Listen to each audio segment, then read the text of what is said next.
Les pirates, ce serait le mal, la marine, la justice, les valeurs, ça va, ça vient, ça a déjà changé tellement de fois. Bon, aujourd'hui, on plonge dans l'un des moments les plus philosophiques de One Piece. Le discours de Doflamingo à Marineford. Un monologue qui résume à lui seul la noirceur du monde créé par Eiichiro Oda et qui questionne notre propre vision de la justice. Il y a des gamins qui n'ont jamais connu la paix et d'autres qui n'ont jamais connu la guerre. Comment veux-tu qu'ils aient les mêmes valeurs? Ce sont ceux qui se tiennent au sommet qui définissent ce qu'est le bien et le mal. C'est pour ça qu'on est en pleine zone neutre. Dans la scène où Doflamingo dit il y a des gamins qui n'ont jamais connu la guerre, d'autres qui n'ont jamais connu la paix. Lui, il connaît cette réalité parce qu'il a grandi parmi les dragons célestes avant de retomber en bas de la population. Il connaît les deux côtés de la réalité. Son vision du monde vient de cette dualité. Il méprise un système qu'il manipule pourtant avec génie. Mais Doflamingo n'est pas le seul à s'interroger sur la justice. Par exemple, Akeno, il incarne une justice absolument inflexible, presque fanatique, parce que il exécute tout ce qu'on lui dit. On peut dire même qu'il croit protéger alors qu'il théorise en fait. Est-ce que ça la justice? Je vous le demande. Mettez-les dans les commentaires et on en discute. De notre côté, Drago a une autre vision de la justice. Il rejette carrément le système en place en voulant mettre un autre système par sa manière. Lui, son histoire nous intrigue vraiment parce qu'on ne sait pas qu'est-ce qu'il a vécu, mais il a dû savoir quelque chose de grand sur le gouvernement. C'est pourquoi il a décidé d'œuvrer tout seul de son côté. Parce que peut-être aussi il a vécu un enfant difficile. Je vous attends dans les commentaires pour en dire quelque chose. Qu'est-ce que vous en dites-vous?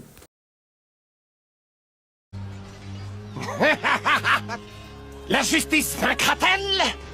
Bien sûr que oui. Parce que la justice n'appartient qu'aux vainqueurs. Dans cette scène, Doflamingo résume ici une loi universelle dans One Piece, le moral. Le moral est dicté par ceux qui détiennent le pouvoir. Les marines se présentent comme les gardiens de la justice, mais leurs actions comme l'exécution publique des S ou les armes fabriquées par le docteur Vegapunk qui sont utilisées sur les peuples, sur les villageois dans One Piece, nous montrent les hypocrisies. Donc ici, on voit bien que la marine, lui qui prétend être un force, un justice loyale, pourtant il utilise ses armes pour tuer des gens. Et ça, donc, est-ce qu'on peut dire ça? Justice. Mais aussi, Doflamingo, lui, assume vraiment ses réalités, sans froid même, sans froid.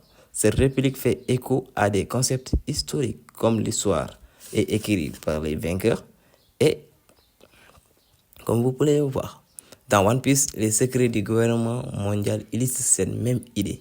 Parce qu'on voit bien que le gouvernement mondial détient des secrets, mais il prétend que la liberté est de tous. Et les gens doivent... Donc si on dit liberté, on dit que les gens ont le droit de savoir tout. Mais eux, ils détiennent un secret. Ils détiennent un secret qu'ils ne veulent que personne savoir. Même, ils ont créé une armée marine pour juste tuer les gens qui essaient de découvrir ce secret. Donc le gouvernement mondial lui, qui prétend détenir la justice ou bien être la justice a totalement faux dans ses faits. Dans ses dires, oui, mais dans ses démarches, non. Vous savez, ce discours préfigure son rôle dans l'arc de Dressrosa. Là-bas, il met en pratique sa philosophie en contrôlant un pays entier via la peur et les apparences. Parfois, on dit que les apparences sont souvent trompeuses parce qu'il se prétend être un bon roi et pourtant, il théorise et il manipule les peuples, le peuple du moins. Il devient littéralement la justice, lui-même pour son peuple. Il devient la justice même. Oui.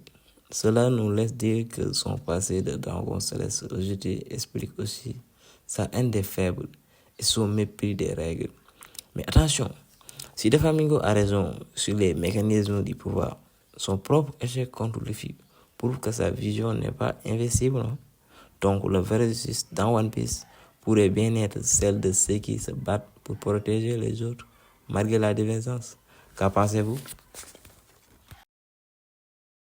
Maintenant, si on résume, vous savez, La discours de Doflamingo à Marineford n'est pas juste une séquence injuste dans One Piece, mais une réplique des réalités que nous vivons dans ce monde, telles que la lutte entre l'ordre corrompu et l'espoir insurgé, la dictature financée par ceux qui envoient leurs intérêts et les guerres interminables juste au profit des grands leaders de ce monde, comme dans One Piece, ce sont les gouvernements mondiaux qui profitent des guerres parce que c'est dans son bénéfice, lui.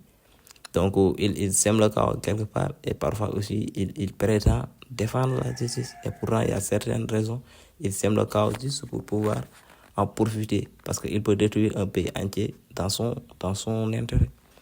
Et vous, qu'en pensez-vous? La justice est-elle vraiment une illusion, comme le dit Luffy, ou peut-elle être réinventée, comme Luffy envoie lui à son propre justice? Dites-le-moi dans les commentaires. Mais n'oubliez pas de vous abonner et de partager cette vidéo si elle vous a plu. Et de liker, de vous abonner aussi. Abonnez-vous. Et merci, à la prochaine pour une nouvelle analyse dans One Piece.